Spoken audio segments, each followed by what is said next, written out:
Hey guys, how's it going? It's Danconia and welcome back to the Overwatch Transfer Roundup. So, for once, this transfer roundup is actually going to be a rather short one. There isn't that much activity going on right now, but actually, the majority of the activity that we have seen has actually been in the Overwatch League, not in Contenders, not in Open Division and such. Because mainly, we're looking at a lot of teams being in their Contenders Week 4 right now, and so they're not adjusting too much.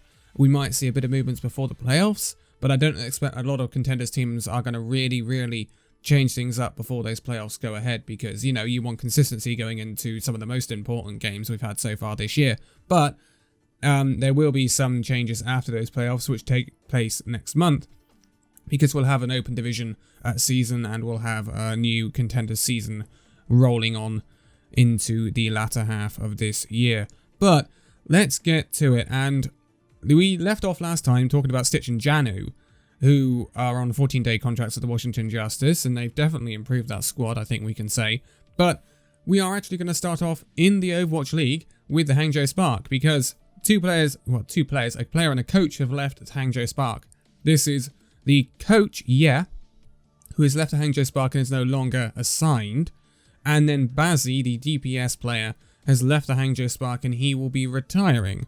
So we haven't seen a massive amount of Bazzi this season, although we have seen him, but Hangzhou Spark have kind of upgraded, which we will talk about in a minute, and I don't think this hurts to Hangzhou Spark too much. We will see how they do in terms of coaching, but last week they looked very good, so I would hope the Hangzhou Spark can push on from here, and we will see how they do in the tournament this week, which actually, by the time this video is going out, Hangzhou Spark would have played. So, yeah, I wonder what the result was. You know, I don't at time of recording. So, interesting. But staying in the Overwatch League, because that's what most of the activity is this week, we're at the San Francisco Shock, because yet another player from that ex-Vancouver Titans lineup, the old runaway lineup, has been picked up. This is the support Twilight, and he will be rolling out for the San Francisco Shock.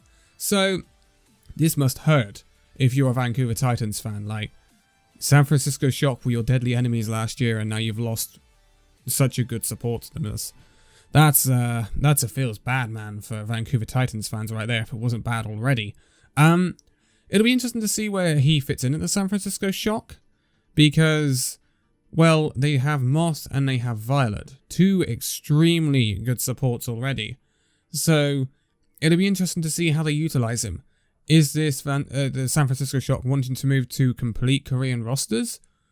Because they could therefore get rid of, well, not get rid of, that's a bit harsh, but remove Moss from the lineup, which would mean all Korean supports. And then they could remove Super, who they use probably not as much as Smurf already, and just have Smurf. This would mean that they would be able to have that entire Korean roster. It'll be interesting to see what the San Francisco Shock's plans are for this, but Twilight is also very much a very good pickup, and I hope that it's going to be slightly annoying, I'm not going to lie, because whatever the case, whoever plays, there is going to be a really good support player on the bench. It's just unavoidable. Whoever you drop is just such a good support player that they could be starting for any other team in the league, probably. So, that's unfortunate, but I'll be very interested to see how San Francisco Shock utilize Twilight. Very interesting. But staying with the Shock, and they've actually let a player go when Twilight was coming in, and this is Architect. Architect has moved to the Hangzhou Spark, so he's going to fill the spot left by Bazzi. I think this is a really good pickup. Architect is really flexible. He's got the hit scan, he's got a bit of projectile as well. Architect also has shown us the dash of Ana before with the San Francisco Shock, possibly why they picked up Twilight. So Architect could be a really good pickup to Hangzhou Spark. He's not only a fantastic DPS player, and will be an improvement on what they've got, but they also, if they were ever in an emergency situation where they needed a support, they've got Architect who could roll out on that Ana. So I think this is actually a fantastic pickup for the Hangzhou Spark, and one that will improve that team. Really will improve that team. And they were already looking improved last week, so yeah, I think I'm definitely going to be keeping a close eye on the Hangzhou Spark. But our first bit of non-Overwatch League action is at Skyfoxes. So, Skyfoxes have been letting go of quite a few players recently, and this continues here with them letting go of 3 American players. This is the support player Mozzer, or Mozzer? I'm going to go for Mozzer. S9MM, the DPS player, and Petal, the DPS player. They've all left Sky Foxes. I actually think Sky Foxes are kind of on a hiatus now, if I'm not mistaken. They kind of just released, yeah, they're taking a hiatus from Overwatch Contenders because they've released all their players, and yeah, it's a shame because I really had high hopes for the Sky Foxes roster because it looked really good at the start of this Contender season, and it's kind of been picked apart for different reasons, and they've ended up falling foul, and it's another team we will not be seeing in next season of Contenders, which is a shame. It is a real shame. I remember that they were actually called the Seattle Sky Foxes, I think, and they based themselves a lot on Overwatch League branding and stuff like that. It was really cool. So yeah, that's really unfortunate, and maybe we'll see Sky Foxes back one day. It would be nice to see it. But staying around the Contender scene, and the Chinese player Seo, who was unassigned, he's decided to retire after not finding a team. This is understandable, and we wish him all the best for the future. The Swedish DPS player Love, who was with Vasta Gaming, he is now unassigned, leaving that team. So we will see if he manages to pick up a new team in the near future. But now we move back to the Overwatch League and back to the Washington Justice. And this is two management figures and coaching figures let go of the Washington Justice. So the first one is Ballin, the manager. And she actually was, I believe, manager of the USA national team when they won the World Cup last year for the first time ever. The first people to beat South Korea. And the Washington Justice have just kind of let her go, and I think there's been a lot of backlash to this. They've also let go of Banny. Obviously, we know Banny. He used to play for the Houston Outlaws, and then he became a coach at the Washington Justice, an individual coach. And they've both been let go. And the statement that they put out on Twitter when they let them go, I think it was in pretty bad taste. I read it, and I didn't like the wording.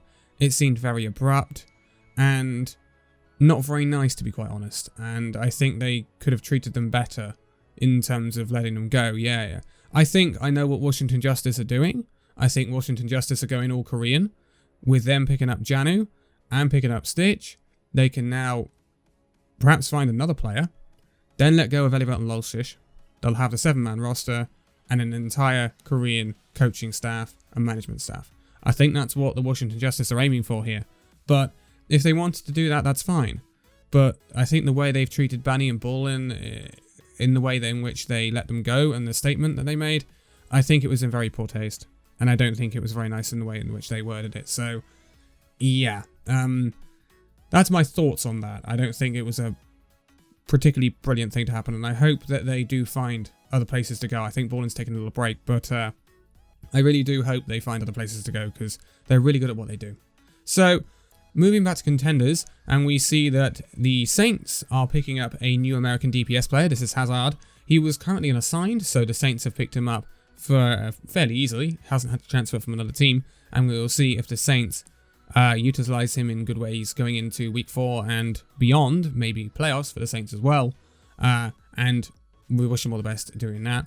But back to the Overwatch League. And the Boston Uprising have made a signing. This is them signing a second main tank. Well, I say second main tank. They've actually got 3 main tanks, but Axiom is currently inactive. So basically, they have 2 active main tanks now. This is obviously the Fusions is their main tank. But now they have Mikey, who is coming in from Noble. And Mikey doesn't have a massive background, but he is a promising prospect from Contenders. He's also had time at Golden Gophers and at Sky Foxes as well. And most recently, obviously, with Noble. Noble have done fairly well, but it's not a massive signing. I don't expect him to start over Fusions. I think Fusions is very much a... I don't want to say a cool head. That's very not the expression you use with Fusions, but the more experienced head is Fusions, in my opinion. And I think they will continue to start with him. But along with Punk, like, Boston Uprising are finally making moves. It may not be the biggest of moves, but it is moves. And also, they do seem to be improving. They improved last week. They got the win over the Gladiators, and we will see, well, we will see what has happened in the qualification stuff for the May tournament, because at time of recording, that actually hasn't happened yet. But yeah, we will see if bottom uprising can continue to improve, because they did actually look like they were making progress last week. But moving on, back to Contenders, and this is an interesting one. You want to take note of this name. Shockwave, the Danish DPS player, has left the Raspberry Races, has become unassigned, because he'll be coming up a little bit later on. And he's actually really good. He's a really good DPS player, and he's been picked up, let's say.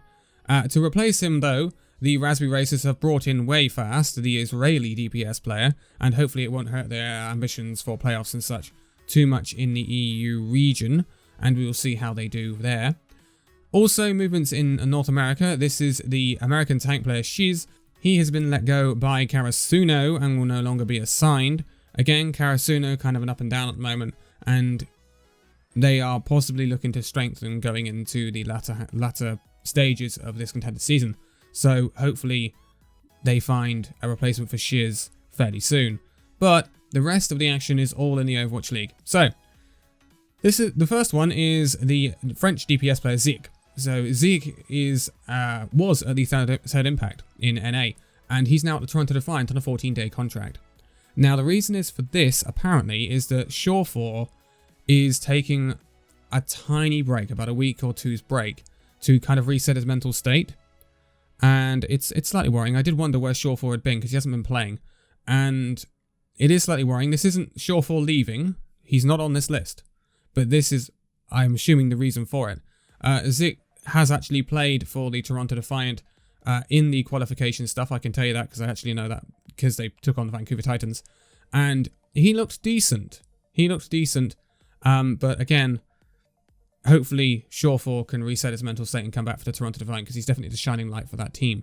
But moving on to the Washington Justice again, we remember Janu from the last transfer roundup. He was on a 14-day contract. Well, he isn't on a 14-day contract any longer, because he's now on a long-term contract at the Washington Justice. This is no surprise whatsoever, and I expect them to do the same with Stitch when they get the chance, because man, you do not want to be letting those players go, and those two players could significantly improve this team. Really change their fortunes once they're welded into this squad nicely. But lastly, I did say we're coming back to Shockwave. Shockwave has joined the Vancouver Titans.